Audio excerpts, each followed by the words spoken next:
ఈ మధ్య కాలంలో చిన్న పిల్లల నుంచి పెద్దవాళ్ళ వరకు ప్రతి ఒక్కరు ఎదుర్కొంటున్న సమస్య కిడ్నీ సంబంధిత సమస్యలు. కిడ్నీలో స్టోన్స్ వచ్చాయని, కిడ్నీ సర్జరీ చేయాలని డాక్టర్ చెప్పారని చెప్పి మనం ఎక్కువగా వింటుంటాం. రకరకాల సలహాలు సూచనలు కూడా వింటుంటాం. వాటర్ ఎక్కువ తీసుకుంటే కిడ్నీలో ఉన్న స్టోన్స్ వెళ్ళిపోతాయని చెప్పి. అసలు వీటన్నిటిపైన మనం మాట్లాడదాం. మనతో పాటు ఉన్నారు డాక్టర్ కొండాపూర్ణ రాజేశ్వరి గారు, సీనియర్ ఆయుర్వేదిక్ డాక్టర్. మనతో పాటు 10 స్టూడియోలో ఉన్నారు. డాక్టర్ గారిని అడిగి మరిన్ని సలహాలు సూచనలు తెలుసుకుందాం.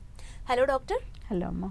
చిన్న వాళ్ళ నుంచి వృద్ధుల వరకు ప్రతి ఒక్కరు ఎదుర్కొంటున్న సమస్య మెయిన్ కిడ్నీలో స్టోన్స్ వచ్చాయని చెబుతుంటారు. అండ్ కిడ్నీ సర్జరీ కూడా వెళ్ళే సిచ్యువేషన్స్ ఉంటాయి. కొంతమంది కిడ్నీ ఫెయిల్యూర్ అయి డయాలసిస్ చేయించుకునే సిచ్యువేషన్ వరకు వెళ్తుంటారు డాక్టర్.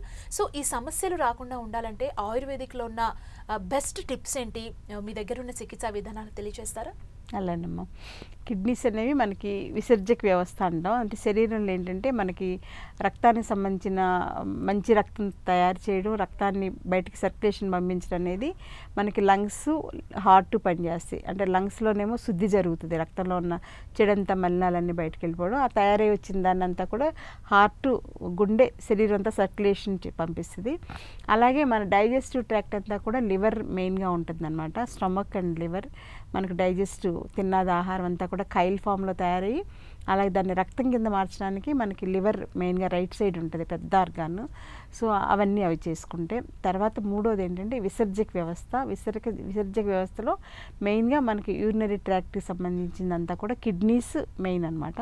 కిడ్నీస్ నుంచి ఫిల్టర్ అయిన అంతా కూడా చెడంతా కూడా బ్లాడర్లోకి వెళ్ళి బ్లాడర్లో నుంచి మనకి యూరిన్ ద్వారా బయటకు వెళ్ళిపోతూ ఉంటుంది. సో మిగిలింది ఏమన్నా ఉంటే లార్జ్ ఇంటెస్టైన్ నుంచి మనకి బౌల్స్లో నుంచి రోజు మార్నింగ్ లేచిన వెంటనే న్యాచురల్ కాల్స్ తోటి మనకి మోషన్ కూడా ఫ్రీగా అయిపోతుంది.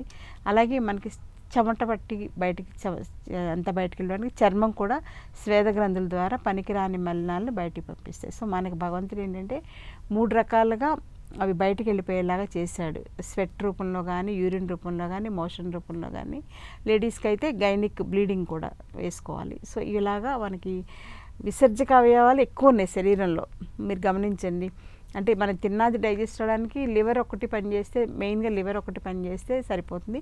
ఇక్కడ కొంచెం యాసిడ్స్ తోటి అరుగుతుంది. ఆ అరిగిన దాన్ని లివర్ ఫుడ్ కింద, ఎనర్జీ కింద, శక్తి కింద మనకు మార్చి రక్తం కింద తయారవుతుంది. కానీ బయటికి పంపడానికి ఎన్ని సిస్టమ్స్ ఉన్నాయి చూడండి. అంటే మనం బయటికి పంపించే సిస్టమ్ మీద ఎక్కువ దృష్టి పెట్టుకోవాలి. అక్కడ ఇంపార్టెంట్ పాయింట్ ఏంటంటే మనం అది మర్చిపోయాం.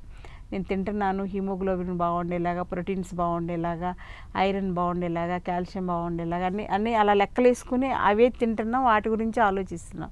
కానీ శరీరంలో మలినాలు బయటకు వెళ్ళడం గురించి అసలు ఎవ్వరూ పట్టించుకోవట్లా.